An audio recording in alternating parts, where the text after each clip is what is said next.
Have you ever had a problem so persistent that it starts feeling personal?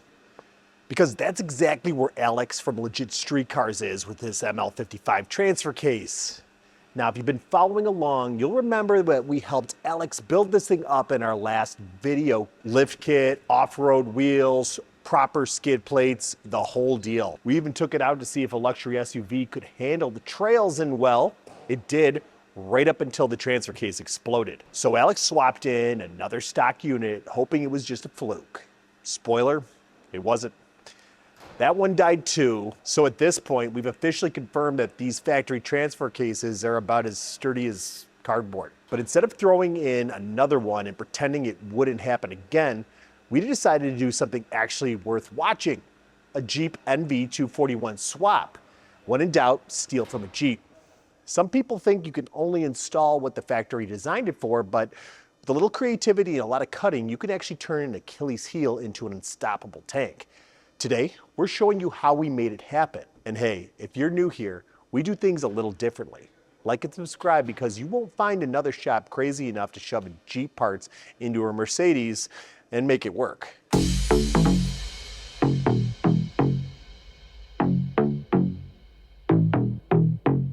Even though the W163ML had a full frame and came from the same company that built the G-Wagon, Mercedes must have had a good enough moment when they came to the transfer case. But we're gonna fix that by bolting in something far more robust: the Jeep NV241, best known from the JK chassis. Because nothing says superior German engineering like ditching their overcomplicated transfer case for some good old-fashioned American Jeep hardware. Because let's be real, America might just know a thing or two about off-roading.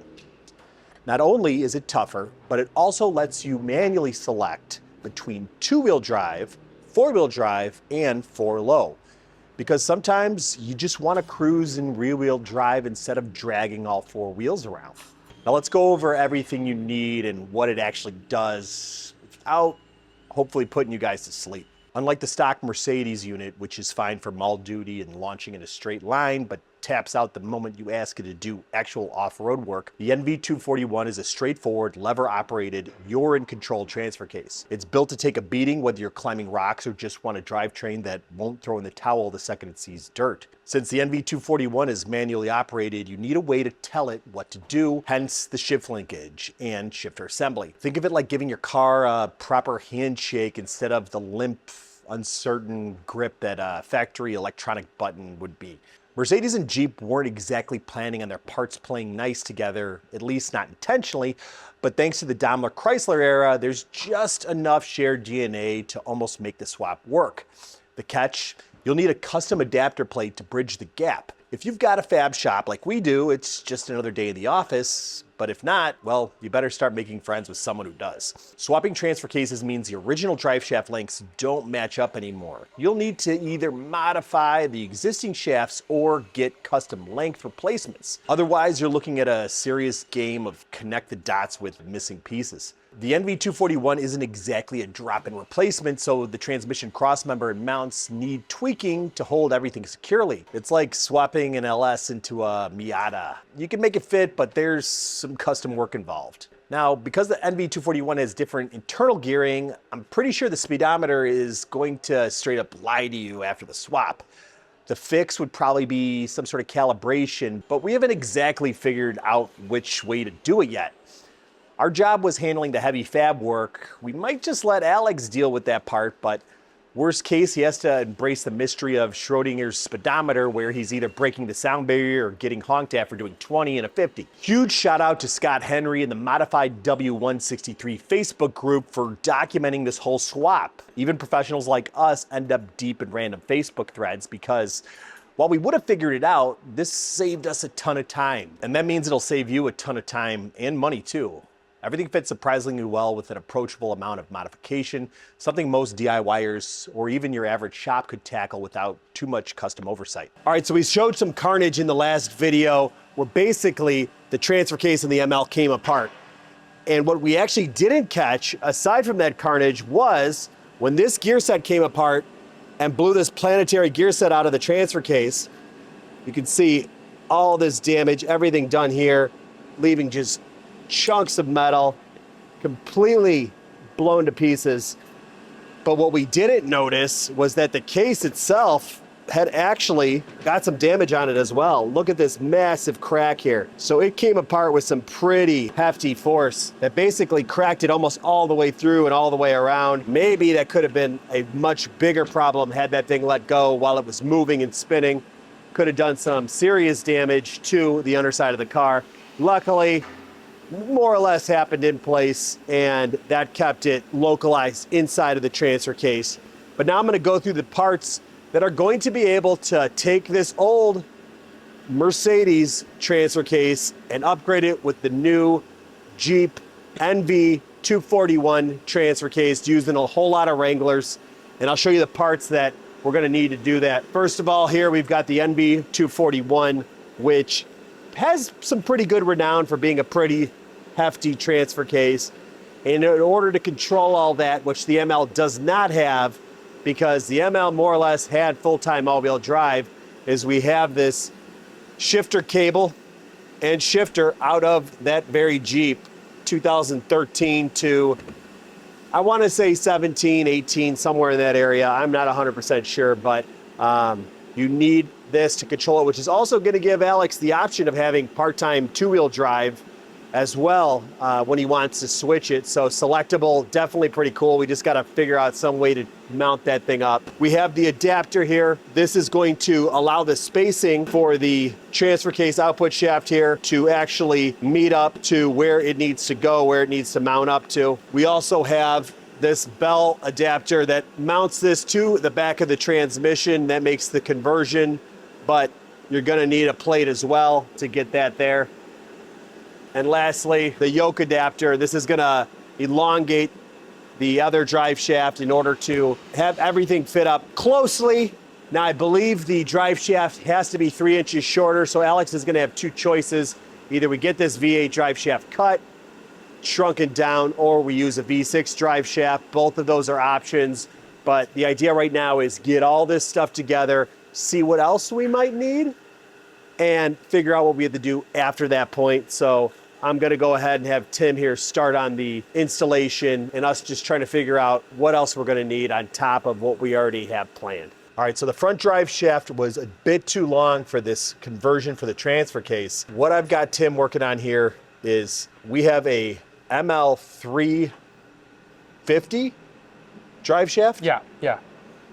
The drive shaft was shorter, and that's going to allow us to run this, but it's not a straight drop-in, is it, Tim?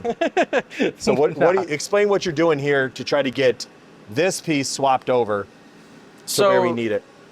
Yeah, basically the length between on the ML350 itself, it's a lot more different, it's a lot shorter. So this has to essentially mate up to this, and as you can see, even though the outside diameter is pretty close, there are no accompanying bolt holes right now. So Tim is seeing if we've got enough room to drill and tap these holes. We have to measure it out, drill it out, and make sure it's completely balanced out, put back together, and so that it can fit like a glove. We've seen this work before on the internet, but it doesn't mean it's going to go as smoothly once you get it here. It never does. So Tim's got a bit more work cut out for him, but that's where we're at in this. So as of right now, we're actually making an M10 by 1.5 thread on the mating surface itself in order for us to bolt up the front drive shaft to the mating surface itself. And in order to make that adjustment, we made an 8.5 millimeter hole in order to be able to fit the M10 by 1.5. When we started tapping it, we did realize that this is a hardened steel, and the tap itself is hardened steel as well. We don't want to, break the bit in there. As you can actually see right here, you start threading in the bolt itself, and once you thread it in all the way, it has a very, very slight amount of tolerance. That's more than enough in order to be able to hold down the front drive shaft itself and to be able to secure it down properly. As of right now, we're actually ready to be able to put the front drive shaft, which connects right here to the front differential, and then connects to back here where the transfer case lives. We're in the middle of trying to create a bracket for the linkage that goes to the transfer case itself. But obviously we wanted to ensure that the drive shaft itself would be able to fit. Unfortunately, yeah, we did have to cut off a piece right here off of the exhaust in order to be able to mock up and to be able to ensure that the front drive shaft will be able to sit. The original drive shaft that came with this was 29 inches long. Just needed to shorten that by 2 inches. Luckily enough, the V6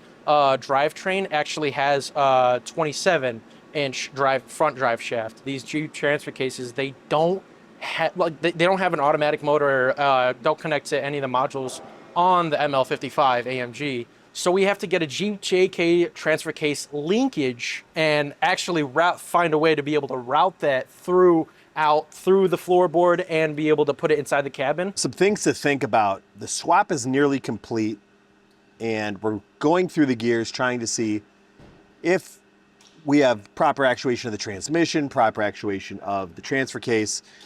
Now, a thing we're running into, and I don't know if there's still something that we have to figure out, but it seems like when we pop it down into low and try to shift through the gears, we're just not getting that many. It seems like it's stuck. We only have one gear, it's not shifting up. There is a fault in there that basically is telling us that it's not seeing the position being switched. We have the actuator for the transfer case kind of plugged in and hanging there. And the way that works is it has wiper contacts to determine the position when it moves that motor. I don't know if that motor needs to see some sort of resistance on there in order to know that it's working. I don't see a current draw circuit on there where it's watching current. So I'm guessing its position inside of that motor, but if it's actuating and turning, it shouldn't be faulting. So we still have a few things to figure out, but right now we do have gear changes through high. We can put this thing and move it around. It does have a difference between high and low range, so that's all working. It's just a matter of, can we get gears in low range? Got a little bit more to look into, a little bit more research to do, but so far, so good. All right, so here's what I want you to do. On the old transfer case, it actually, on the case itself, it says high and low, depending on where the position's at. I want you to figure out where that motor's at currently, what it's pointing at. Now, if the light's off, it should be in high, but I'm not sure. So make sure it matches up. You're gonna take the motor and you're gonna mark on the motor with a paint pen or something where high is at and where low is at. So that way we know it's in the right position. Because what if his car died in low? And it never went back. And then we plugged it in and it was like, I'm in the wrong position. Like that could have set the fault and had us have the trouble. So if we know where it's at, we can correspondingly put it into the right one. Do you know what I mean? Yeah. So we could have not been in low and high, and then when we tried to drive, it wasn't matched up where the motor was at. It was faulted. Let's just say it was stuck in high. It was faulted, you jammed it down in a low, and it was like, hey, I don't have the right range because the wheels are spinning at the wrong speed. So I want to know where it's at on the motor itself and a marking system that we can tell. The ideal will be that we'll eventually have that motor bolted on the outside with like a paint mark so we know where high and low is at any given time, just in case we forget. All right, so let's start off with 4 high, see if we've got the wheels spinning appropriately. All right, it's moving pretty good. Let's try 4 low now. Now for 4 low, before I put it in there, I have to hit the low range button. Make sure it's there so both things link up. We were having an issue when we weren't activating it and putting it in low range. The lights would start to flash in the dash. All right, looks like we got 4 low. Now lastly, let's see if we can get that 2-wheel drive. All right, 2-wheel drive. It looks like this thing's set. Well, I was planning on taking this thing out back, trying to see what it actually could do, but after looking at it and seeing what 3 off-road trips have done to it, I'm starting to rethink that. Let's just say Alex's habit of while we were in there may have created a few problems that I need to check before we break anything else. So that test run is probably gonna have to wait till we give this thing a more in-depth once over. But what did we learn today? First of all, if a part breaks, especially after you've already replaced it, it's not just unlucky, it's probably telling you something. And in this case, that something is Mercedes really dropped the ball in the transfer case. Second, the W163 is way more capable than anyone gives it credit for, but only if you're willing to do what Mercedes never imagined, say like stuffing a NV241 in there. More importantly, this build proves the bigger point.